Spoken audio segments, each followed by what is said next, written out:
Hi hello ನಮಸ್ತೆ ಸ್ನೇಹಿತರೆ, Kannada big boss season 10 ನೋಡ್ತಾ ಇದ್ದಂತೆ ಮುಗಿದೇ ಬಿಡ್ತಿದೆ. 6 ಜನ ಕಂಟೆಸ್ಟೆಂಟ್ಗಳಲ್ಲಿ ಬಿಗ್ ಬಾಸ್ ವಿನ್ನರ್ ಯಾರಾಗ್ತಾರೆ ಅನ್ನೋದೊಂದೇ ಈಗಿನ ಕುತೂಹಲ. ಭಾನುವಾರ ಗ್ರ್ಯಾಂಡ್ ಫಿನಾಲೆಯಲ್ಲಿ ನಡೀತಾ ಇದೆ. ಕಿಚ್ಚ ಸುದೀಪ್ ಅವರ 2 ಕೈಯಲ್ಲಿ ಹಿಡಿಯುವ ಆ 2 ಕೈಗಳು ಯಾರದ್ದು ಅನ್ನೋ ಕುತೂಹಲದ ಚರ್ಚೆ ಸೋಷಿಯಲ್ ಮೀಡಿಯಾದಲ್ಲಿ ತುಂಬ ಧೂಳೆಬ್ಬಿಸಿದೆ. ಈ ನಡುವೆ ವಿನಯ್ ಗೌಡಗೆ ಡ್ರೋನ್ ಪ್ರತಾಪ್ ಅವರು ಪಂಚ್ ಮೇಲೆ ಪಂಚ್ ಕೊಡುವ ಮೂಲಕ ಹೊಸ ಪ್ರತಾಪ ತೋರುತ್ತಿದ್ದಾರೆ.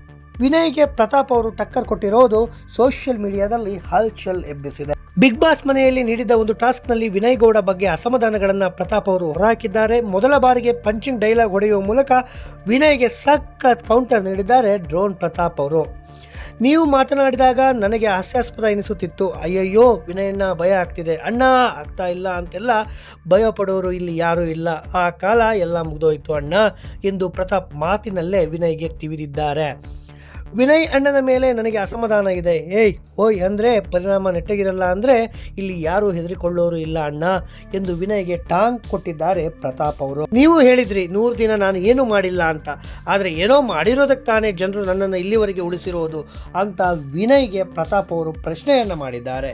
ನನಗೆ ಖುಷಿಯಾದಾಗ ನನ್ನ ಇಷ್ಟದಂತೆ ನಾನು ಇರ್ತೀನಿ, ಆದರೆ ನಾನು ಡ್ಯಾನ್ಸ್ ಮಾಡಬೇಕು ಮಾಡಬಾರ್ದು ಅಂತ ನಿಮ್ಮನ್ನು ಕೇಳ್ಕೊಂಡಿರೋ ಅವಶ್ಯಕತೆ ನನಗಿಲ್ಲ. ನೀವಿಲ್ಲಿ ಚೀಪ್ ಅನ್ನೋ ಪದಗಳನ್ನು ಬಳಸಿದ್ದೀರಿ. ಇಲ್ಲಿ ಯಾರು ಮೇಲೂ ಅಲ್ಲ ಕೀಳು ಅಲ್ಲ, ಇಲ್ಲಿ ಎಲ್ಲರೂ ಒಂದೇ.